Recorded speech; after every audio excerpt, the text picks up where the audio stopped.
So I got there, and they were mad. I still enjoyed the show. You know, I was dancing to First Blood. I remember on one of the, it was a two-step or something, I don't know, someone kicked me from the back.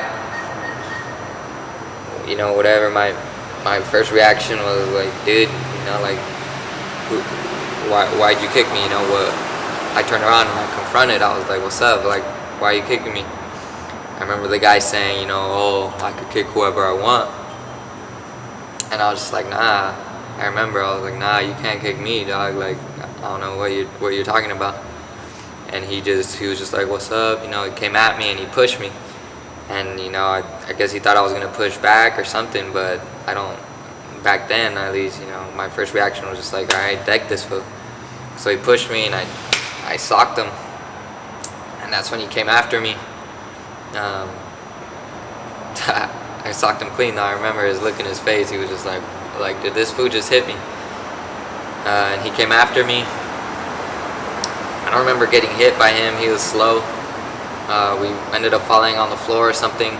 But I remember his friends. He had all his homies there, you know, and I had my homies there too. But all his homies came in. They started hitting me, you know, jumping me or whatever. And I remember being on the floor, and I look over to the side, and I remember seeing all my band members right there, just watching, you know, just watching. You know, all the band members, the ones that, you know, would sing the chants, you know, and even other Downey homies were right there just watching that, not doing anything. And, you know, at that time, you know, from what our lyrics were about and what we were representing as a band and as, you know, the whole hardcore scene, to me it was just a spit in the face. It was just like, we're not down, you know, we're not down to back up the homies, not when it's these many people against you or whatever. But I mean, the whole thing was, no matter what, you know, we're friends, we stand, you know, we stand up for ourselves and we back each other up. And I remember just that moment, looking over and no one moved except for one person, Josh, you know, my best friend who always came through. He's the only one that came through and was getting people off me and you know, helping me. And it was a spit in the face, you know, like a kick, you know, to the head. It was just like everything wasn't real, you know, everything was fake.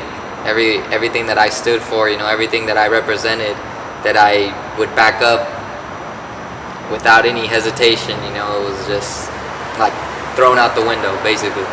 Like, I'm the only one that's real, you know, I'm the only one that's standing up for this in this band, you know. I'm the only one that's putting it down, you know, and backing up our lyrics and just, you know, this band is just me, you know, like, I'm living it, I'm living our lyrics. I don't know, it just hit me hard. Because, I mean, it was my life, you know, hardcore was my life. It was what you know, it was everything. And it was just like a hit in the face, like, nope, it's not, you know, it's fake. Everything is fake. Everyone you thought was real is fake, you know, like, they're not your true homies, you know, and it hit me hard. And it, you know, at that moment I was like, I'm done.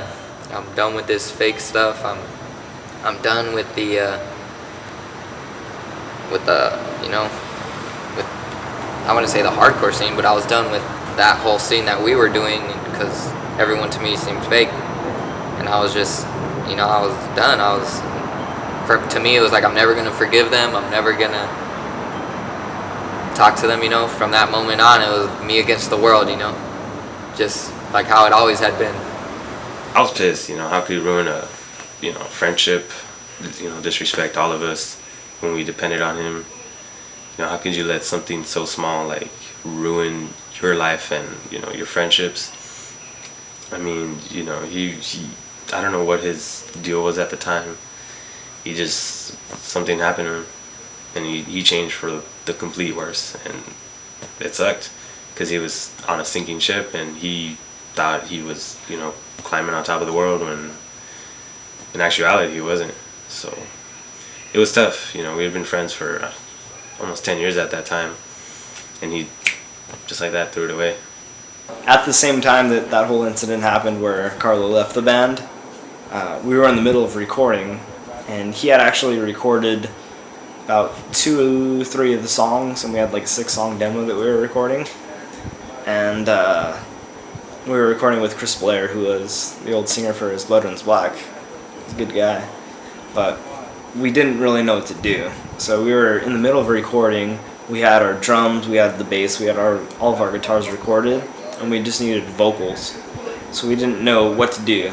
I remember Chris Blair told us that he could get a singer for some other band just to lay the vocal tracks down, but we were having that. And then we tried out Downey from the band, and he recorded a few tracks, and we were listening to him over a few days, and then they decided like, oh, you should try, told me, and then I sang and recorded, and like they liked my voice, and that's when I took over.